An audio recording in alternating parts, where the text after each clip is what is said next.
Okay, so Polly's still here. Nobody's home. Hello, hello. Squirrel. Hey, it's Polly. Wonder where your owner's gone, Polly. Hello, hello. Squawk. I can't believe he'll run off and leave his poor parrot to fend for herself. Hello, hello. Squawk. Alright. Well, seeing how he's gone now, it's best to just... Actually, you know what? I'm gonna try Polly first. Maybe I should take care of Polly, Nick. You probably shouldn't just kidnap her. The police know about her anyway. I'm sure they'll do something. Well, okay.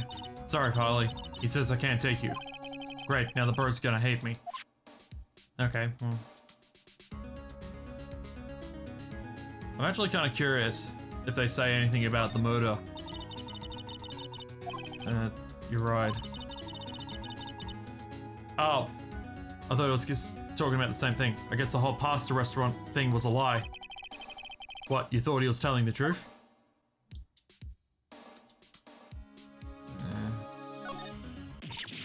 Ah!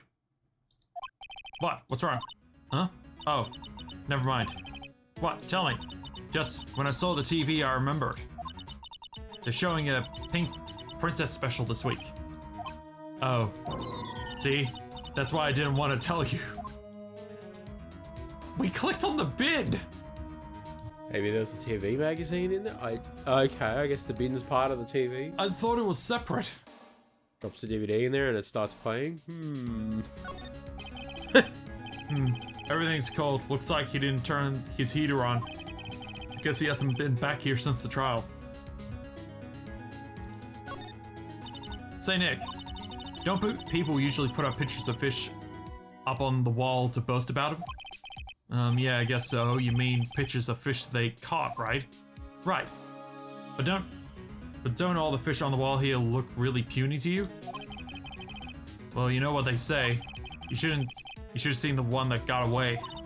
Except the one that got away from us was the caretaker, and we did see him. Why do I feel like we're having two different conversations here? Great shirt. There's a shirt that says fish come in 3 sizes: small, medium, and the one that got away. Okay. The fishing pole looks expensive. Maybe we should bring it to Detective Gumshoe. Don't you think the caretaker would mind? Well, we can't just leave him... Oh, wait. Well, we can't just leave... We can just leave him. Oh, we can't just leave him the metal detector in exchange. Maybe we better not. That reminds me, Nick. Polly here knows the number to the safe, right? Yeah, that's right. Polly, what's the number to the safe? 1228, Squawk. Let's open it, Nick. Come on. I'm sure there isn't any money in there. Oh. But hey, he keeps it locked, right? So there must be something of value in there. I'm not so sure. Okay, Nick, let's see what's in there. I guess there might be a clue or two. The only thing in here is a letter. A letter? Ah, boring. There's no name or signature on this thing. It's handwritten in very precise, clear letters. Get your revenge on Miles Edgeworth. Edgeworth? Nick, why would Mr. Edgeworth's name be on here? How should I know? I'm going to read the whole thing. Get your revenge on Miles Edgeworth. It also says this is your last chance. Now it's time to get revenge on the 2 men who ruined your life. The rest of the letter goes on to describe the murder plot in detail. How to kill Robert Hammond and frame Edgeworth. Calling Edgeworth out to the lake to get on the boat, firing twice. This is exactly what I figured out today in court. It's all here, in perfect detail. What do you think it means, Nick? I don't know, but it looks like these are instructions for the caretaker. When he killed Robert Hammond and called out Edgeworth, he was following instructions. But who could have written that letter? And what does it mean to get revenge on Miles Edgeworth? Look, I don't know, okay? But one thing's for certain. This letter is an amazing clue. Letter from the safe added to the court record.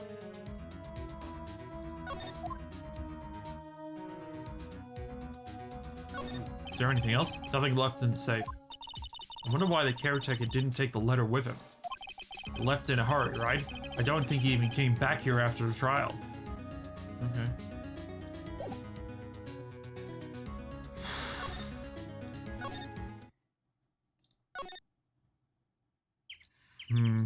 I guess we go see Grossberg?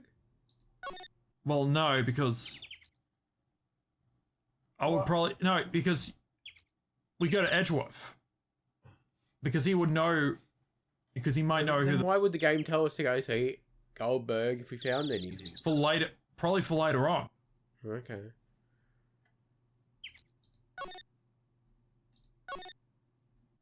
Because Edgeworth was called out to the lake to meet with Robert Hammond.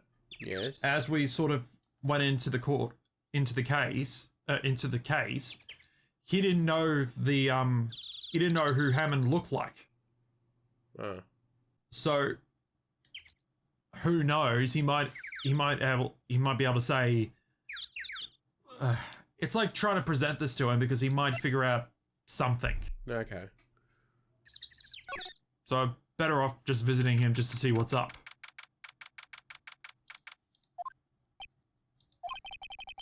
You look as grim as always. Mr. Edgeworth, I heard the story about your class trial. Class trial? What do you mean? You don't remember? No, I don't. Your lunch money was stolen, wasn't it, in 3rd grade? Lunch money? Oh, right, yes, I seem to remember something like that. Nick, I think you're the only one who really remembers. Well, it's probably only really mattered to me anyway. Mr. Edgeworth, didn't you know? That trial was the reason Nick became a defense attorney. Ridiculous. Gee, thanks. That said, it does sound like the kind of thing you do. You haven't changed a bit, have you, Wright? So simple to a fault, even. Well, maybe yeah, but I think you changed too much, Edgeworth. Perhaps.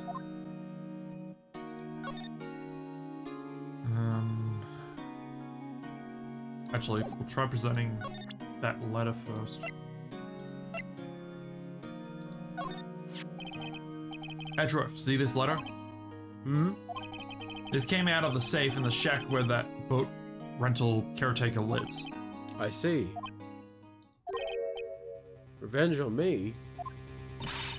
Who is that old guy anyway? I don't know. Could it be an innocent defendant you got declared guilty or something? Nice, right? But I don't remember that old man. Not at all. So he was following this letter then? Which means there was someone else behind it. Now is time... Yeah, now is time to get revenge on the 2 men who ruined your life.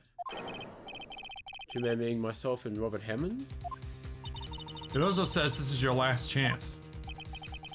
Last chance. Wait, maybe he's talking about the statutes, the limitations on the DL6 incident. Wait, that old man. What is it? Do you know who he is? Yogi. Could he really be Yogi? Yogi. Suspect in the DL6 incident, the one who was found innocent. Okay. It's a Yami Yogi. Okay, hang on. Hey, Edgeworth. Why did you become a prosecutor anyway? You used to look up to your dad. He said you wanted to be a defense attorney, right? But I couldn't let myself deny the reality like you. What do you mean? My father was taken from me and you want me to defend the criminals. Makes a good point. Yeah, but even then, half the time, it's not... The majority of the time, they're not criminals. Yeah, but if you look at it from his perspective, he's making a damn good point. Yeah, but again... The criminal just killed his father, why would he defend them? Yeah, but again, half the people we've defended already weren't criminals. Yep. They're just... It's because of the system where it's... guilty until innocent. Yeah.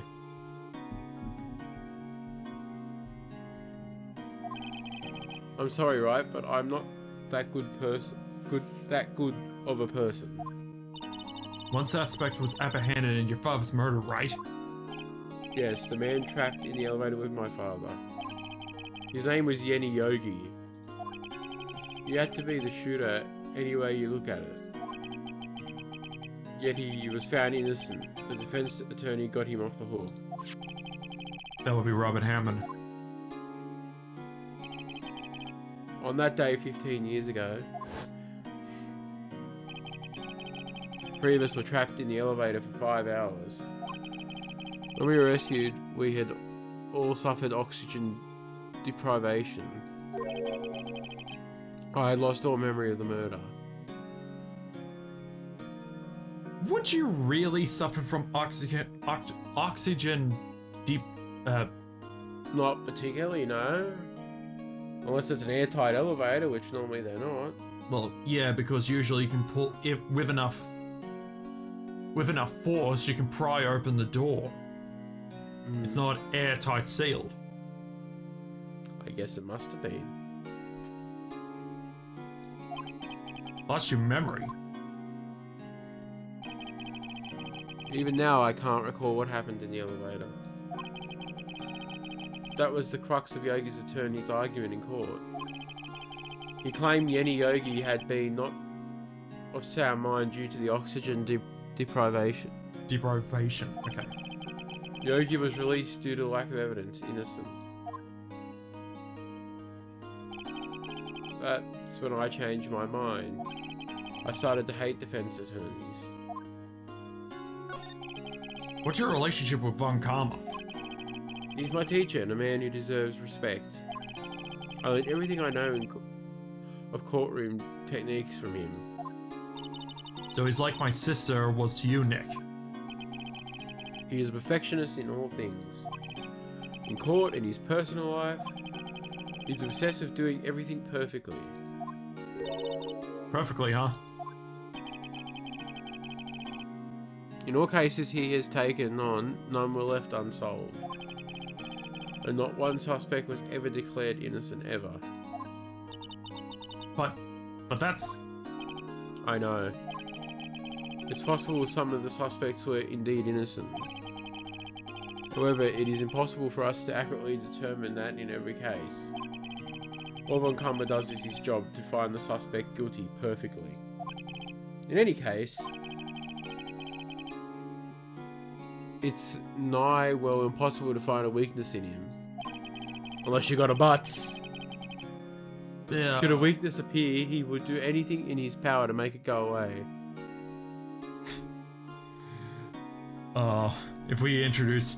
If Von Karma was introduced to video games, I think he'll, like... well, no, if he was introduced to speedrunning, he'll become a perfectionist. Edgeworth, if that's what you're saying, is true, you're heading for a guilty sentence tomorrow. He's right. Now's no time to praise the enemy, Mr. Edgeworth. It's a strange situation in which I find myself, I admit. No kidding. Yenny Yogi was a court bailiff at the time. We just happened to be in the elevator together 15 years ago.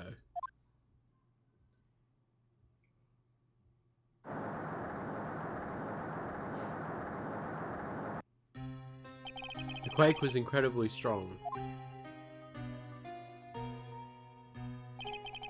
Before I knew it, everything was dark. We were there for so long it felt like forever. God, in the age before mobile phones. Or before smartphones, technically, because this was... I think this was 2001? Huh. The air thinned and the darkness closed in on us. In that little box, we became unsettled. Stir crazy. Elevator cabin fever. For help, I can't breathe. Quiet, I said quiet, you're not making this any easier. Actually, I think that's Gregory's old voice him. I want to get out. Help get us out. Don't shout, you'll just use up more oxygen.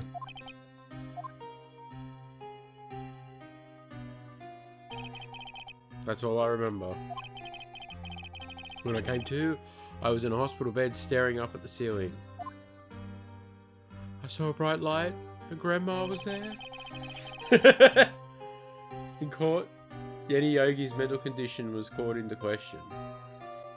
And just to make clear, my grandma was in the hospital room. I guess. Was someone at the lookout? Does he even have a mother? All we ever get is his father. Well, seeing how in the game Edgeworth actually lived with Von Karma. Oh. So, yeah. Fuck, that had to suck growing up with him. Oh, but just wait until next game. They claim the oxygen deprivation and stress had caused temporary insanity. Ah, yes, the good old insanity plea wish. Wish got so many Batman villains off the hook. From the electric chair. In the end, the claim passed the court and Yogi was found innocent. But everyone probably still thought he did it. Huh. But isn't that strange? This letter tells him to get revenge on Edgeworth. Why would he want to take revenge on you? Right. Yeah? There's something that's been troubling me the last few days. I didn't know whether or not I should tell you. I started to feel something called emotions. You mean the nightmare?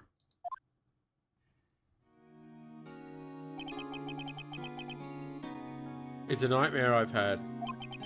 A memory of a crime I committed. A crime you committed? A memory of a murder. I think the time has come to tell all. For the last 15 years, I've had the same dream almost every night.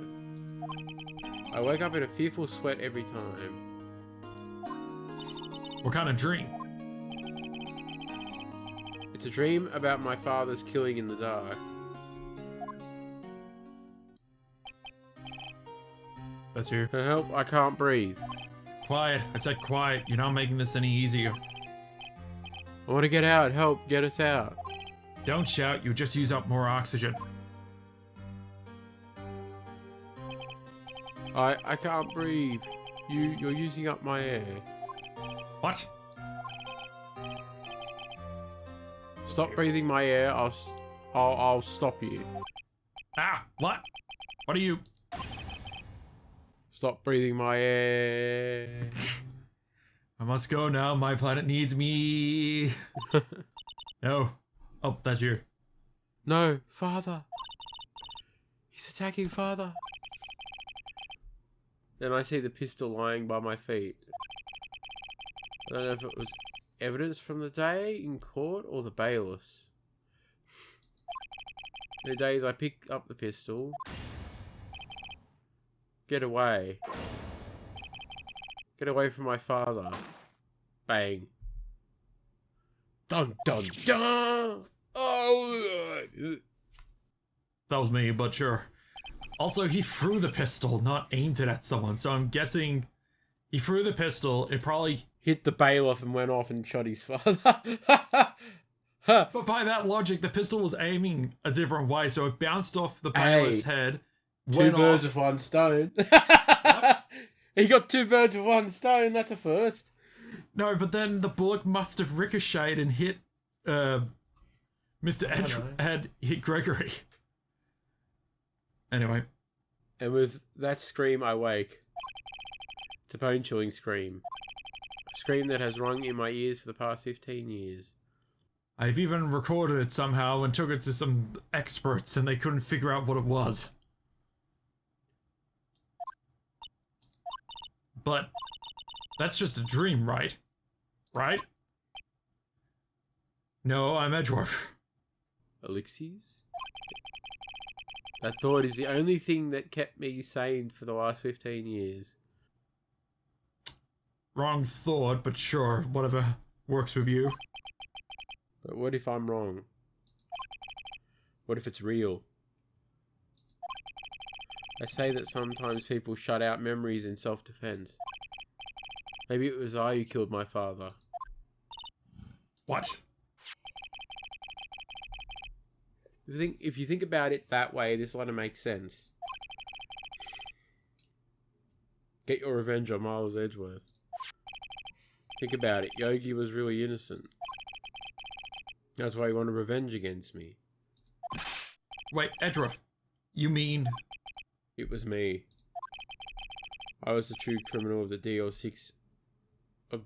I shot my father. Man, that guard back there must be really snoozing on the job there. I'm surprised they didn't jump on him. This is bad. What are we gonna do, Nick? What can we do? I don't know. I don't think there is anything we can do, like it or not. If there is someone else who knows a lot about DL6 incident, maybe... There is Nick. There is someone else who knows about DL6. Now we get to go see Grossberg. Colonel Sanders again. Yeah.